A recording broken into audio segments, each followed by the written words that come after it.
Well, fiery Nick Saban appears to be back, but is it nature or nurture? You are Locked On Bama, your daily podcast on the Alabama Crimson Tide, part of the Locked On Podcast Network, your team every day.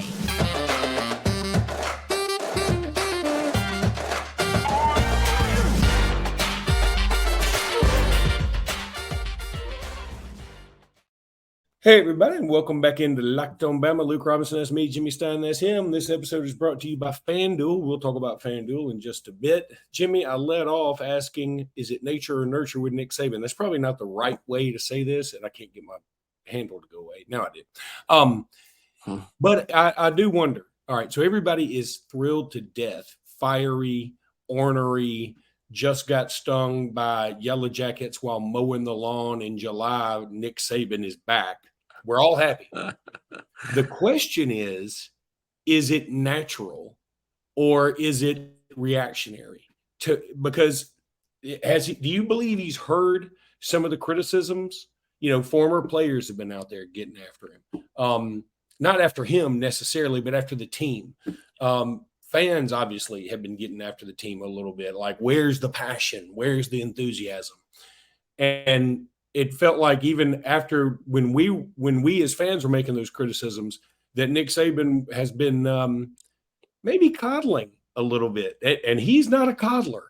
That's not his thing. And so he in these press conferences, he's been like, well, you know, this guy's young or this guy's inexperienced and we just need to give him a chance. And I just hope the best team wins. I don't think he said that, but I'll pretend he did. And so I wonder, is he finally just been like, because he gave the credit to Ms. Terry, by the way, which I thought was cool. And I think is very smart. If you're married, you know, whatever you do as a success, if you win the male husband of the year and, you know, solo, then you have to give credit to your wife. That's the first line. That's what the first line.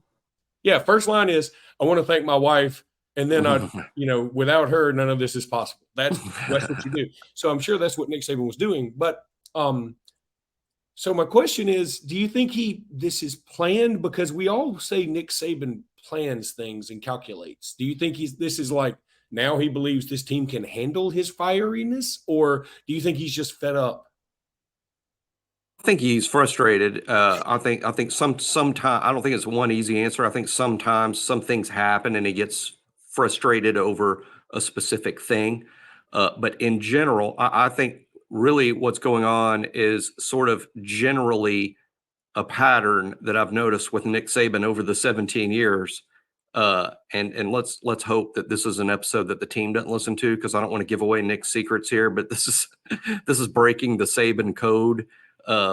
But when Nick is, when things go badly, you know, and the fans are upset because you only, you know, scored 17 points at South Florida, or you lost the Texas game, and fans are upset, and the team is crestfallen over, hey, it didn't go like we wanted it to go. Nick doesn't get fiery. He gets supportive. When it doesn't go great, Nick is supportive, and we've seen a lot of supportive Nick the last couple of seasons, right? Because things have not always gone great. He gets very supportive. When things go well, that's when he's fiery. And that's because I think he knows he's got to do that to keep the energy level up, because things are going well. And when things go well, you can coast and maybe not play as hard because things are going well. I think it's that simple. I think Nick was sensing, hey, we've really got something here and things are going good, and I've got to keep the intensity level up. So I think it's typical Nick. When things are going well, he gets fiery. When things aren't going well, he gets supportive. And I think ultimately that's what happened. But I do agree that there are specific things. I don't think he liked a play call or the call that was made on a 3rd and 1. And he just lit into the headset to Tommy Rees. I think that is different. I think that's when some things happen that upset him and he goes off just because he's hot-tempered and frustrated, especially when he's stressed. And in the middle of games is when you get stressed. I did have a vision. I know exactly what you're talking about when he lit into Tommy Rees. And I remember that episode of Seinfeld when Elaine Bennis didn't think the guy that she was on a date with or her coworker actually had a hearing problem. And so it was the driver of the car. It was a driver. It was a driver. No. This is somebody else. Because the guy kept saying, I'm sorry, I can't hear you or whatever. And is the former Saturday Night Live cast member. And she put in his hearing aid that had fallen out just to see if it really was a hearing aid. And like at that time, the fire alarm in the opera house goes off and it like blows her out. That's when I pictured like Tommy Rees going, oh my God, I like just throwing the headset away. But I hope that it's natural. I want this to be natural. I feel like youth today, these kids, they can pick up on what is fake and what is real a lot better. And even if they don't understand, I think they just disrespect fake so much that they can appreciate if somebody comes at them very real and they're upset. Look, I can tell you just as looking back on my life, I wish way back when somebody had been harder on me in sports. At the time, my father, who was an awesome guy, but he wasn't like super involved in my sports arena. I mean, he had work to do. He had a lot of stuff to do. But as a coach now for my 6-year-old daughter, or 7-year-old, she just turned 7, and a guy who's coached kids, before that, I can tell you one thing that I've learned this year is that I've been, this sounds so terrible, like I'm comparing myself to Nick Saban as a 7-year-old youth soccer coach. But now, Luke, I do mean it this way. Now, Luke, are you about to tell us that you're incredibly tough on your 7-year-old soccer players? But no, for real. Like this year, if they don't do, like 7-year-old girls, it's like herding cats. It's hard to get them to do stuff. And this year, if they don't pay attention in line, it used to be like, I'd say, hey, CC, you got to pay attention. Or, hey, Emmy, you got to pay attention. Now I'm like, okay, here's the deal. At the beginning of practice, I always say, if I have to tell you one time, you're running a lap. And they didn't think I would do it. So I started making them run laps. And now they pay attention. And I'm thinking maybe we need to make some people run laps occasionally. If that means Tommy Rees has to run a lap, I'm down with it. Let's start with the offensive tackles. I don't even know where I got off on all this, but all I'm saying is, and I'm really sorry, and I'm going to publish this because I don't mind making fun of myself, but the fact that I even came close to comparing myself as a 7-year-old youth soccer coach at 10 o'clock on Saturday mornings to Nick Saban makes my tummy hurt. You're 3-year letterman on Twitter. I am 3-year letterman. But anyway, I want it to be real. I don't want it to be phony. I want this to be like Nick Saban's finally like, okay, I just had enough.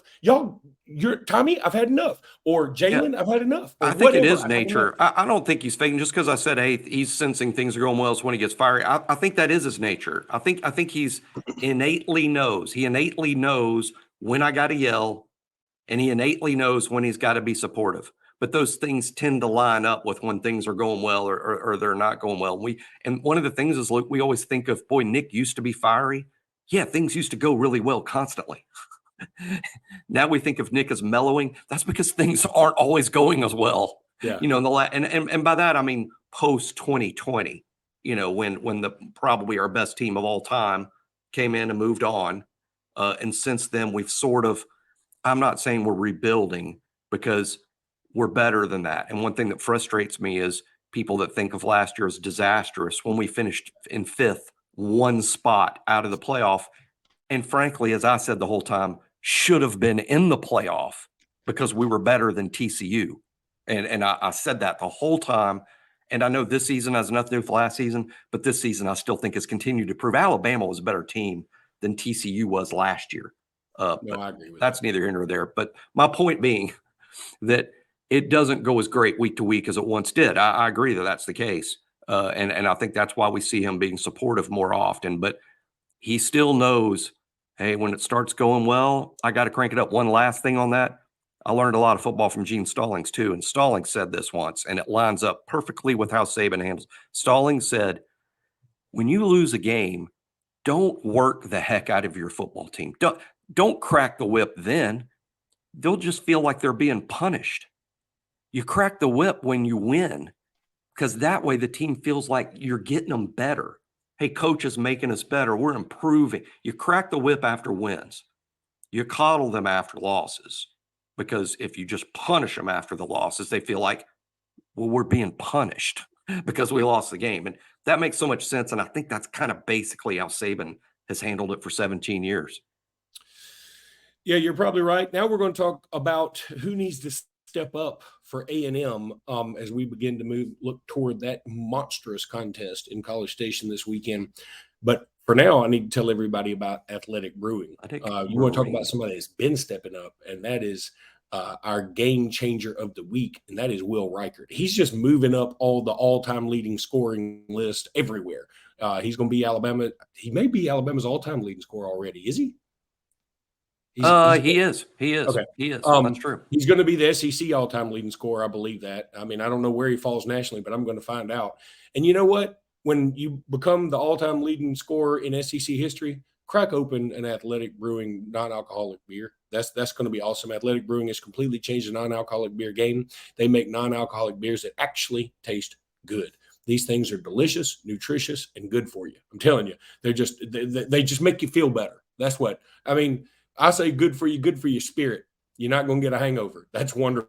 That is huge for me. They're fit for all times. You can drink them anytime, anywhere, and make any activity even more enjoyable, like watching a big game or your kid's game. If you're coaching a youth soccer, you can crack open an Athletic Brewing. Tackle work or working out, whatever. No hangovers ever. I've already said that, and that needs to be repeated. You can find Athletic Brewing in-store, online, and at bars around the country. They're the fastest-growing non-alcoholic brewery in the U.S., so get on board now. What's your favorite Athletic brew? Why don't you tell us in the comments? We'd love to hear it. I like to have one right before a Bama game or right after a big Bama win. I promise you, we got some as samples, and I love them. I do. Yeah, I will partake in an alcoholic beverage every now and again, but I don't like getting hungover, and I like to enjoy these and savor these Bama victories that we've been getting here lately. So I like to try my Athletic Brewing. First-time customers can use code LOCKEDON to get 15% off your first online order. That's code LOCKEDON at checkout for 15% off at athleticbrewing.com. Near beer. Exclusions and conditions do apply. Athletic Brewing Company, fit for all times.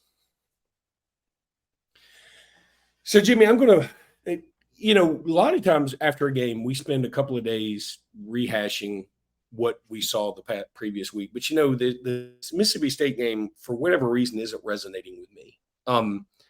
We played better. Everybody, we have said that over and over again. Some people called us negative Nellies again in the comments. We're not being negative. I don't think. I think we're just sort of being realistic here that, yes, we got better. I'm not sure we're getting better at the pace we all want. I mean, of course, we want to be the best all the time. But I feel like we could, even in this Saturday's game against Mississippi State, I felt like we could be better than we were better. I mean, there were a few things that you're like, if we just clean up these simple things, and they're not, we got to recruit past a certain guy on the roster things. These are like, okay, this should have been cleaned up in the summer. Now it really needs to be cleaned up. Bad snaps. Jalen Millro throwing the ball away. That I did rewatch the first quarter, and those first two sacks that he had, they really were on him. I mean, he needs to throw that away. Just throw it away. And I understand he's trying really hard, and he has gotten better. So I'm pro Millro, and we're riding the Millro train the rest of the year. So be mad at Millro if you want to. It's going to be futile because he's our best option, and that ain't close. So get on the Millro train, I implore you. Now, having said all that, who do you think against A&M needs to step up? Now, don't say Jalen Millro. Don't say that, because we all know it's going to be funny. It was going to be funny. I was going to say it because it was going to be funny. I know. And that's why I stopped you. After all that. I don't want you funny, Jimmy. You're the serious one on the show. It's good cop, bad cop on Locked on Bama. You're bad cop. You're always bad cop. I'm Jerry, you're Kramer. That's right. You kept making all the stops. People kept ringing the bell. Anyway, who needs to step up for real? Like, who do you think, okay, this guy hadn't made his mark just yet. I'm going to throw out Kool-Aid McKinstry, even though he's played well. I mean, Texas, notwithstanding the Texas game, he didn't have a great game. Otherwise, he's played pretty well. But, I mean, we haven't, outside of Middle Tennessee, I don't think we've seen a huge play in special teams from him, right? He's due. He's due. I know. I saw Nye Smith had a punt return this past weekend for A&M, and he's dangerous. He's a dude. Dangerous dude. No question. He's dangerous. But it would be a good time for us to make a big play in the return game for Kool-Aid as a punt return, or even Kendrick Law on a kick return. Kendrick had a pretty good kick return this past week. Those guys have to step up. But if there's one position or one dude or position group needs to step up, to me, that answers the offensive line. And I think they're getting better. But I say it specifically for this week because the matchup that scares you to death is their defensive line. Their defensive line is super elite. It's their best unit. It matches up against a unit of ours that struggled throughout September. And I think unless our offensive line gets their defensive line blocked, it could be a long day, because if you don't get their defensive line blocked, now you're putting too much on Millro. Or any quarterback. It's not too much on Miller. It's put too much on any quarterback if the front's not getting blocked. So my answer is the offensive line has to continue to improve and take steps. And Millro and the backs and the receivers need to understand, hey, we're playing an elite defense. I've got to step it up. The receivers, we've got to step it up. The tight ends, we got to get our guys blocked. We've got to step it up because this is a tough matchup. So, but my answer is the offensive line. And defensively, the defensive backs, because we're playing against a really good receiving core. Stewart, Aniyah Smith, and Moose Muhammad. I think it's the best wide receiver core we'll play all year now that Texas is behind us.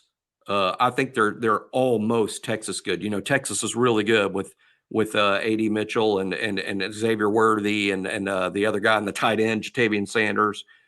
Worthington, that other wide receiver, they're outstanding. I think A&M's not quite that good, but they're almost as good.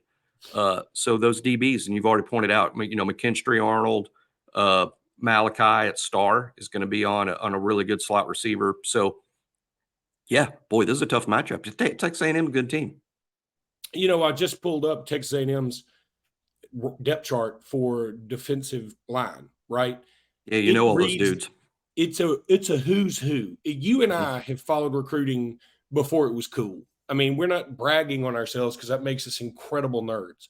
But we have followed recruiting since way before a lot of people listening to this were following recruiting. I mean, I was obsessed with recruiting with Forrest Davis, and I even knew back then as a Bama fan, Forrest Davis, he's kind of too full of Bama. But I listen to this threesome. Shamar Turner. Again, if you follow recruiting, he was a thing. McKinley Jackson was 100% a thing. And Walter Nolan was the thing.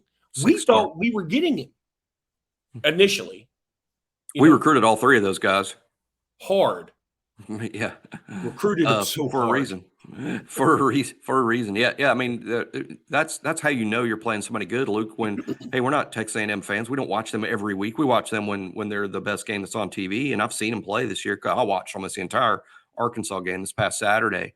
But yeah, I know their defensive linemen are, because we knew them from recruiting, and they're guys that have panned out. Not every 5-star does. Those dudes have. They're very, very good, and they're going to be a handful. But here's the good news. We've also heard of Proctor and Booker and Latham, and Seth has played well in games. Darren Dalcourt, very experienced guy.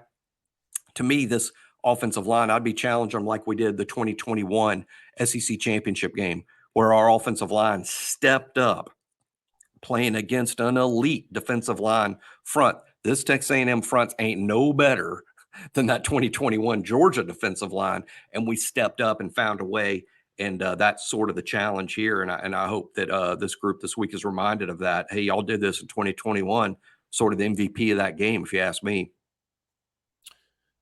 All right, Jimmy, when we come back, I want to talk some recruiting, specifically more about where some other guys have visited and how do we feel about some of the guys we still have committed.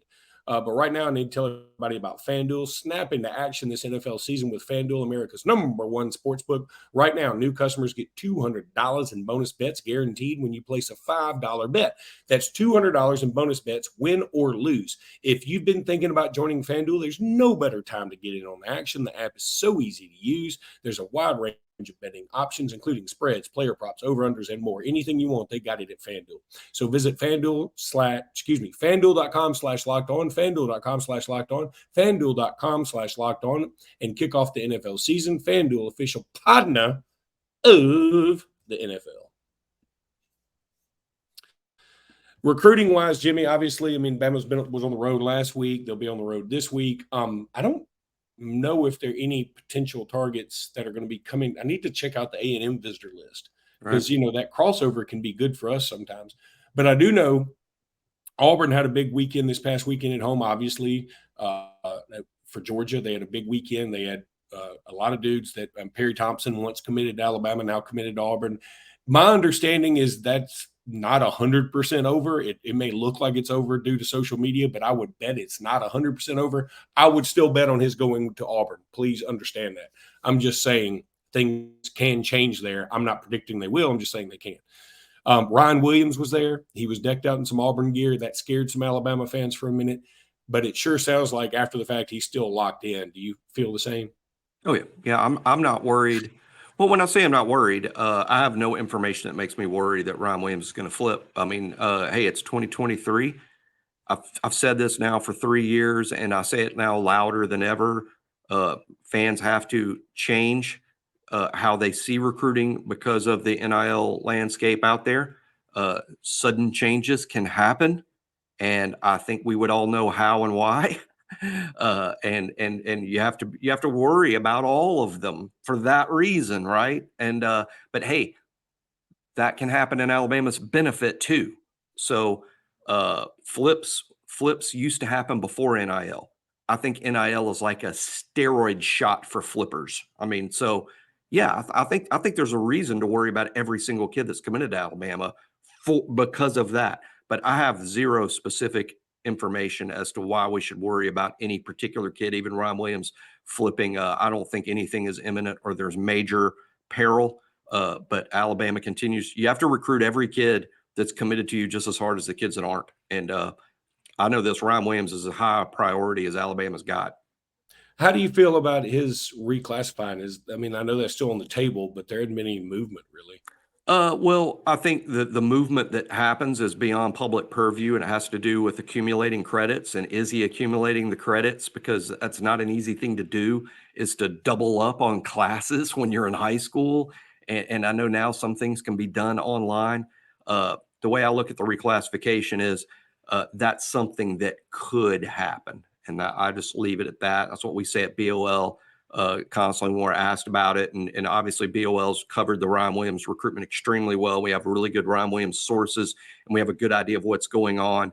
And our company line there, and what I'll repeat here is that is something that could happen. Okay. I like the ambiguity. Well, it's not ambiguous. It's just not our spot to announce. That's up to Ryan as to whether he wants to make some sort of an announcement about it or whether it doesn't happen because it's very difficult academically. I think it's sort of like, hey, like most everybody listening might have gone to college or taken the ACT. It's sort of like announcing that you've made a 26 on the test before you've taken it.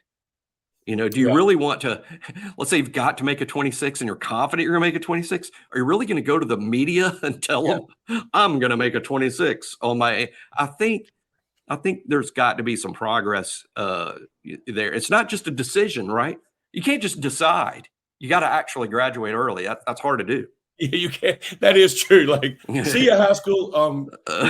This is your principal speaking. You've got like 9 classes left. Exactly. And that's really that's why people, y'all are being so vague. He's got to graduate from high school first. You can't just announce that you are. And Jimmy, let me throw this out there. Out of morbid curiosity this morning. yesterday, a lot of people were saying the Alabama A&M line, Alabama comes out as a 7.5-point favorite. I saw that all over Right. Twitter. I was like, that can't be right. It's an old line. It's not I think. right. It's not. Yeah. Alabama's 2.5 right now. And that's about where you and I thought it would be. And frankly, I feel like it is 2.5 because of the Bama name. If Bama had the same record and were wearing, I don't know, Michigan jerseys even, I would say it would be A&M 2.5. I think the Bama aura is taking us to a 2.5-point favorite. I promise you what's going to happen. I know I can see what's going to happen. I can predict this. That right now I feel like A&M is going to win. By the end of the week, I'm going to talk myself into Alabama winning, and maybe we will win. I'm going to predict Alabama to win eventually because that's what I'm going to do. Right now, I'm worried to death about this. And again, not trying to be pessimistic. It's just me by nature. I'm really worried about the trenches. We'll talk about this during the week. I just wanted to throw out the point spread thing because there are people who maybe don't follow it that much. And I saw all over Twitter yesterday, everybody was saying Bama 7.5-point favorite. That's not right. No. I think that 7.5-point favorite stuff came from, in the summertime before games even start, you can go to some services and they have a line posted in May and June and July and August for games, right? Because they're trying to get people to bet. And so a line is set back then. But really, in terms of what sports fans pay attention to is like Caesars on Sunday before kickoff. I mean, that's when you get a better idea of what the line really is for the game, and all those all the indications are that Alabama is going to be a 3.5 to 2.5-point favorite at most. And as A&M gets a lot of early bets this week, it could get even closer to even. Wouldn't surprise me. And I agree with Luke that it's sort of built in. Vegas isn't predicting an outcome. I'm not a gambler. Luke spent a lot more time in his life wagering on football for real than I have. So I just have a smaller understanding. But look, the line is not set by these football brains. They're set by gambling brains. And the gamblers are trying to do the best they can to make the money even on both sides. It's not about, hey, this is our football analysis of how the game is going to play out. It's more like, this is the line we have to set to get half the public to bet on this side and half the public to bet on the other. Jimmy, as we close out here, when we first started doing this kind of stuff together on Crimson Country Club way back when, I had a segment that it was a written segment called the Weekly Spread 'em. And I think the tagline was what my wife calls Tuesday, but just terrible. That's a terrible joke. But so I think we need to come back with that at the end of this week. From now on, I think we'll have a weekly spread 'em thing, a segment that is all about point spreads. I really felt like I need to clarify that towards the end. But we're going to do that this week. We're going to force each other to pick against the spread. That's what we're going to do. So excellent. All right. Yeah. I'm just coming up with ideas right here on the fly, baby. All right. That'll do it for today's podcast. We'll be back tomorrow with more, probably talk some Bama in the NFL because it was another big day for Bama in the NFL. We'll talk about that and more next time. Roll Tide, everybody. Roll Tide.